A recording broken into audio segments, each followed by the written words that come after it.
Hi, welcome to Quid Pros Quo. I'm Zach, And I'm Rin. and today we are joined by a very special guest, Mary Adkins. Mary is a former lawyer and Yale Law School graduate who's into a writing coach through helping other authors develop their skills, and she's also published through HarperCollins. She's the podcast host of the First Draft Club, and she pivoted over into writing after feeling less than inspired by law. With a newborn nearby, Mary successfully wrote and published two of her three published novels, Privilege and When You Read This. Her most recent publication, Palm Beach, was named the New York Post Top 30 Books of 2021. Congratulations. And she's also been reviewed by the Associated Press and printed in more than 13 countries. Currently, Mary is writing her first memoir related to her experience with miscarriage and helping her client list of creative leaning women to write, revise, and pitch long-form narrative novels in her 12-month program, The Book Incubator. Mary, we're so happy that you could join us today. Thank you. I'm so happy to be here. And by the way, my I don't know why that's in my bio. My program is not just for women. It's for creative leaning all people. So yeah. Hey, we love the inclusion. Yes, yeah, just to be clear. So today we're talking about traditional publishing, this is super exciting for Zach and I, because neither of us are traditionally published. We're both indie published. We recently did an episode on indie publishing, episode 30, if you guys want to go check that out. But today Mary's talking to us about traditional publishing. So we'll just dive right into our questions. First question is, did you always know you wanted to traditionally publish, and how did you decide? You know, it's funny because I've worked with some writers who have indie published as well. And it's when they talk about why they indie published, it sounds a lot like why I traditionally published. It just seemed like they were like, I thought that this was just what you do. And that's kind of how I felt about traditionally publishing. I just thought, oh, that's what you do. You find a publisher. Like, it never occurred to me that I could be my own publisher. It just didn't even, it didn't feel like making a decision. It felt like, oh, I need to learn the way to do this. And I assumed that there was only one way to do it. And so that's what I fell into. And it worked out for me. And I'm very grateful that happened. But especially now in 2023, I'm so excited learning about alternate paths of publishing other than just traditional. And I do help writers who want to traditionally publish do that in my program. But yeah, I think it really wasn't intentional. It was just sort of falling into it. Yeah, it is really interesting how how depending on what we already know about the publishing industry, that informs how we think about the possibilities and what we end up going for. That's super interesting. So when you decided to go that route of traditional publishing, how did you get a book deal? What was that journey like for you? Long and hard. I don't even remember how I learned this. I think I took a class in how to get published traditionally. But I think it was just called how to get published. Again, I think there was just this understanding kind of in the writing classes I was taking that that was just what you did. And so I learned I had to get a literary agent. So I started and I learned how to get a literary agent, which is to query them. So to send them basically a short email about your book. And so I started doing that in 2013. And I ended up signing my agent with my agent in 2016. So it took me 3 years and a lot of no's, a lot of rejection, a lot of reworking the manuscript. And it was just long, it felt interminable, but I didn't, again, it just didn't occur to me to go any other route. And there's also that phenomenon of a dog with a bone, it's once you start, you're I'm in this and I'm going to do it until I succeed, just not letting go. Mm-hmm. But once I got I signed with my literary agent in the end of 2016, I believe. Or was it? Yeah, 2016. It was all easier from there. So that was really the hardest part for me, because from there, I have since known writers who have gotten a literary agent who has sent out their books to publishers, and publishers have still all said no. So like they haven't ended up getting a book deal, which is super disappointing, of course. But luckily that did not happen with me. So after I was represented by this literary agent and we decided to work together, she sent out my book, HarperCollins, I ended up signing with HarperCollins, and then they published my next two books. So everything after that kind of fell into place pretty nicely. That is Amazing. so- That's awesome. Yeah. Yeah. It sounds like that took a lot of patience. Yeah. And like, it didn't even feel like patience as much as just massive insecurity and fraud syndrome, because I just think when you have, and when I work with writers now who are trying to traditionally publish, they go into this knowing I'm going to get a lot of rejection. But when it starts coming, they're like, this feels so much worse than I thought it was going to feel, because just when you're getting no. And sometimes, the thing about literary agents, have either of you queried literary agents? No. Yeah. Okay. I am in the process of querying my second novel. I've gotten one no so far. Okay. So yeah, you're in it. And like, I don't know if your no was what the tone of your no was, but I feel like literary agents can be extremely direct in a way that feels pretty brutal. Like a writer forwarded me this week a rejection she got. She said, I got to be honest, this one really stings. And it was just kind of brutal. It was like, you don't, I wasn't compelled by this story. You don't do XYZ. And it's just, it kind of, they can speak to you in a way that, like, even when we get feedback from each other as writers, we don't often speak in language that's quite that harsh. Mm-hmm. Yeah, it just gets under your skin when the agents do it. Yeah. So I think that's what it felt like it took. Less patience and more just like thick skin. Like, oof, I got to shake that one off and keep going, Mm-hmm. Yeah. I feel like you've already addressed this a little bit, but how would you recommend our listeners go about getting a book deal if that's what they're wanting to do? So if they want to do that, I do recommend trying to get an agent. That said, increasingly I'm finding there are smaller publishers, independent publishers that accept what they'll call unrepresented manuscripts. So they'll accept manuscripts directly from writers. And I don't think that I think that can also be a great way to go, because it's basically, I do kind of picture sometimes, they call agents the gatekeepers, and I do sometimes picture it like a series of gates you're trying to get through. And if you start to also send your book out to these smaller independent publishers, you're basically skipping over one of the gates. Like, you don't need to find an agent, and like, you just need to find a publisher. And they can be some really good publishers. Like, I live in Nashville, and there's a publisher here, Harpeth Road Press, which is pretty new. It only opened in the last couple of years, and they accept unrepresented manuscripts, and it's all digital. So it is digital publishing. They do have some print on demand, but mainly they'll publish your book digitally.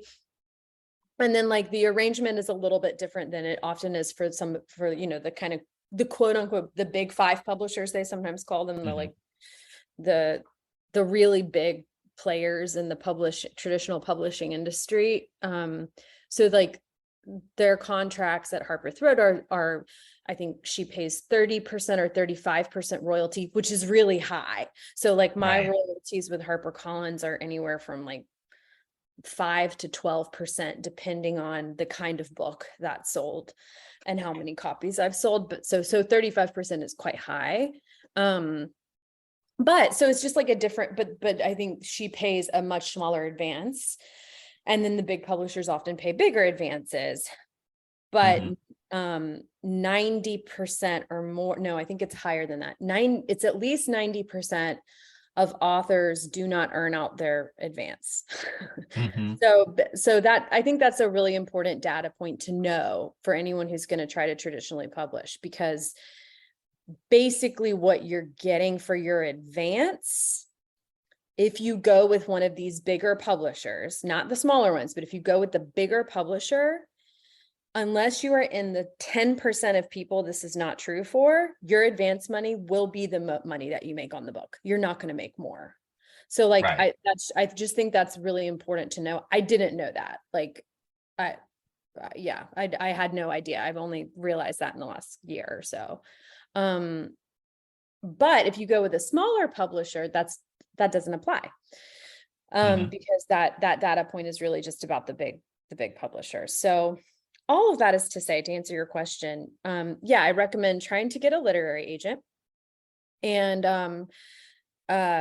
the way to do that, I mean, even just Googling like how to get a literary agent, you'll get some good information on that. I have a YouTube channel with a few different videos on how to do that if people want to look that up. But it's basically writing a cold email describing you, describing your book to agents who represent books like the one you wrote. And that's really important.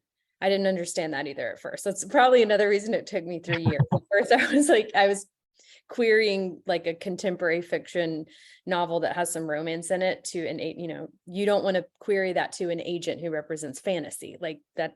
That's Right. not a fit, you know? So like you do need to look up to see who the agents represent. And there's some really good sites for this. Readsy has a really good list. Query Tracker, it's called, has a really big database of agents and the kinds of books they represent. So there's some really good free information out there. That's Nice. awesome. So you mentioned some resources for finding the agents. What sort of resources would you recommend for finding these small publishers that you mentioned? Yeah, that's a great question. I'm sure there are other ones too, but the one I found recently that I thought was really great, I think was also on Readsy. Readsy is just a really great site, you know, that has all kinds of information, but they had a list of smaller and independent publishers and linked to their website and put whether they accepted unrepresented manuscripts. And it was just like a really nice, easy place to find a bunch of smaller publishers and kind of check them out and see if they look like they might be a fit. Very cool. You talked again a lot about agents, and I was wondering what the relationship between the author, the agent, the publisher, and the editor, how that goes, and how much choice you have in choosing your publisher and editor. Yeah, that's such a good question. So, also, I didn't know this until I was really in it. So once you have a literary agent, your literary agent is going to send your book out to editors that the agent knows might be interested in the book.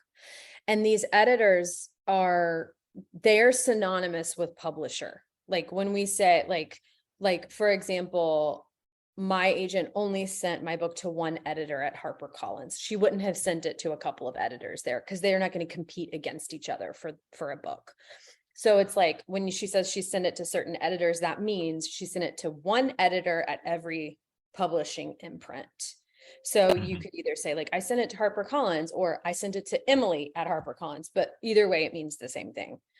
So, but it does go, she did send it to different imprints at the bigger publishing houses, which is a little bit confusing. So when they say like the big 5 publishers, it's Penguin, Simon and Schuster, Hachette, Random House is the same as Penguin, HarperCollins, and what's the 5th one? Anyway, it's 5, but each of them have their imprints. So they have a bunch of, imprints underneath the umbrella. And so the agent will send your book out to individual editors at different imprints. So like at Simon and Schuster, several different imprints could get your book. And then if more than one wants it, this is sort of a dream scenario, it'll go to auction. And then basically they kind of bid against each other for your book, and that increases your advance size. So they will start, your agent will kind of call and say, oh, Penguin offered us this much. Do you want to match it or go higher? And they'll say yes. And then your agent will go around and do that until the people start dropping out and you end up with a couple of with one or two kind of like highest bidders. And in my case, that did happen with my first novel, and I ended up with two publishers who both were willing to pay the same advance amount. And so then it became about like, who did I just want to work with, or what publisher did I want to go with? And in terms of the author's say, you make the final decision, you get to make the final decision. Like, I didn't even have to choose the highest bidder in the auction. I could have said, oh, actually, even though Simon and Schuster only offered half as much, I've always wanted to be published by Simon and Schuster, so I want to go with them, and like your agent like will totally defer to you as the author on that. There's also an opportunity during that process where you get on in my case, it was on the phone. I've known writers, if they happen to be local, like in New York or where a lot of agents are on the West Coast, who will be invited to, where a lot of publishers are, they'll be invited to the publisher's office to meet face to face to like talk about the book before they have to agree to go with that publisher. In my case, it was on the phone, but I talked to each of the editors who was interested in my book and got to have a conversation about what their vision was for it. And I think that's really nice because you get a real sense of people's vibe.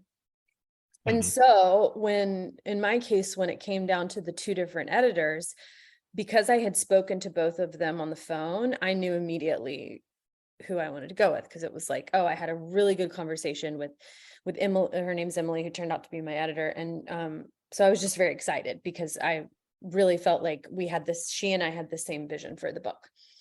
And then at that point, once you have a book contract, you're pretty much working with your editor. So it like, you don't want, and this was interesting. We kind of had to feel this out in my case because I was a new author and I wasn't quite sure, like, who should I be sending my drafts to? Who should I be getting notes from? But basically my takeaway in my experience was like, you don't want too many cooks in the kitchen, like the editor's job at that point is to edit. So even though your agent up until this point has probably been giving you notes and stuff, once you sign with the publisher, the agent falls back a little bit on the notes front, because the editor's job is to give you notes. And like, that's the person who, it's basically just like division of labor. Like, this is my area, that's your area. So then you start working with the editor. And I often have been asked, what do you do when you disagree? Or like, what do you do when you're asked to do something with your book that you don't want to do? Luckily, that did not happen that's never really happened for me. I mean, it's felt a lot. I worked with the same editor for all three of my novels, and it felt, all three of them, it felt a lot more collaborative. It's not like she would come to me and be like, you have to make this change. She would come to me and say, hey, I'm thinking, what if you do this? And here's my reasoning. What do you think of that? And then I'd be like, oh, I like that, but here's what I would do differently based on your reasoning. What if we did this? So it's like, it feels a lot more collaborative than like, you must make this change because I'm the publisher. Like, it never had that vibe at all. That's really good to hear. That lets out a lot of I know that for some writers, there is an anxiety that comes with going traditionally published, where there's the fear of losing control over your manuscript or your baby, right? Because it needs to fulfill the purposes of the editor and the publisher in competing inside of the market, kind of thing. So it's really interesting to hear that with your experience, it was a lot more collaborative and focused on the book itself rather than the environment that the book is going to go into. Yeah. And it was, and it's interesting because I've wondered, like, did I just get really lucky that I had an editor who really wanted me to be happy? And like, that's possible. But I remember now, I had a bunch of anxiety about that with my first novel, because it was my first book. Like you said, I hadn't done this before. Was a little nervous about how much control I was ceding, but it also had drawings. So that book had about 75 drawings in them, and they were a really important part of the storytelling. And when I got the first draft of the layout of the book, where it was like, my editor sent me, she's like, this is what we've laid out. What do you think? So just to set the context, when I sent the manuscript off, both to my agent and when we sold it, every drawing had one full page. And it was almost, it was intentional. It was almost like a children's book where like, I only want the reader to see one thing at a time, and then like turn the page and see one thing at a time, and then see some, like it was almost like a visual poem or something in that way. Like you can't. So then when I got the layout, there were 4 of them on a page to save page. So it was almost like a graphic novel, or like and a cartoon or something. And so like they were small and like in these quadrants. And I remember my heart was racing. I was like, no. Like that is just so far from the story I was telling, where like a reader would look at the page and see 4 things at once. And I remember writing kind of a panicked email to my editor. And I think I even said like, this is a hill I will die on. Like it was a little dramatic. Because she wrote back, she's like, you don't need to die on any hills. Well, it's fine. Like, she's like, I'm just trying to keep the page count down, but like, let's try 2 to a page and see what you think. So then we did 2 to a page, and I was like, okay, that's fine. So that was like a compromise, but yeah, I remember being that was a really scary moment. Yeah, and in that case, I can totally get where you're coming from, because I think about the invention of Hugo Cabret, right, where you have these sections of prose interspersed with the pictures, and it would be so different if the pictures were set up so that you had 2 or 4 to a page, right? It would be a very different experience. Yeah, exactly. And it's like, as the writer, you're like, I created this experience for you, and you want it to look like what you created.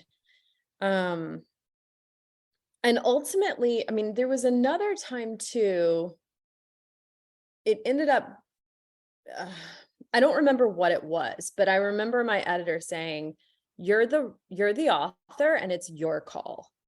And that was a really interesting moment too, because speaking of the default things that we assume, I think I always assumed that like once you had a publisher, it was their call about certain things.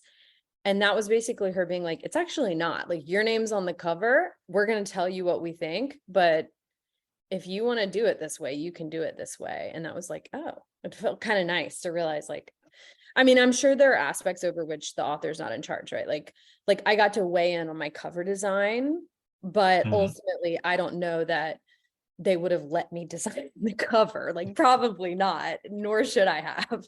But like in terms of the writing itself, it was clear that like ultimately since my name was going on it, I would have to be the one to make the call. Right. Yeah. Well, cool. We probably have time for maybe one more quick question in this episode, which I hate to cut it short because this is such a good talk. But Zach, do you want to choose the last question? Yeah, I am really curious about what the marketing side looks like when you go traditional publishing, because I've heard conflicting things. My expectations have been one thing, and I've heard other things about what role the publishing house plays in marketing and selling your book. So could you talk a little bit about that aspect of your experience? Yeah, I think I thought like I was going to be sent on a book tour, which no. They actually, my publisher was very helpful in arranging a book tour, but they don't pay for book tours anymore unless you're like Stephen King or something. So I did go on one. I had to fund it all myself.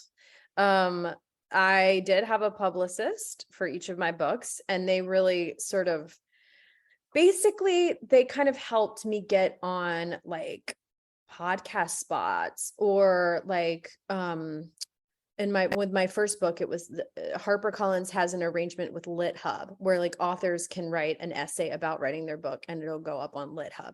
So like there are some helpful things like that. But what I didn't realize, that now is like, I wish I had known this, is most of their marketing efforts are spent on bookstores, not readers. Like they're trying to get Barnes and Noble to buy a bunch of your book and put it on a table in the front. Mhm. They are not marketing directly to readers. That's going to be Barnes and Noble's job, right? Like it's a chain, and it's like publisher, bookseller, reader, and they're marketing to the bookseller, not the reader. So in that sense, I looking back, I think I did not realize how much the marketing to actual readers was something that I should have been doing more of as the author. I mean, I was doing my best. I like was posting on my little Instagram account where it's just my friends and family following me. Like I was, Right. but you know, in retrospect, like, and what I tell writers now, I actually think it's really savvy to plan to market yourself, because like I said, they're marketing to booksellers. They're not marketing to readers very much for you.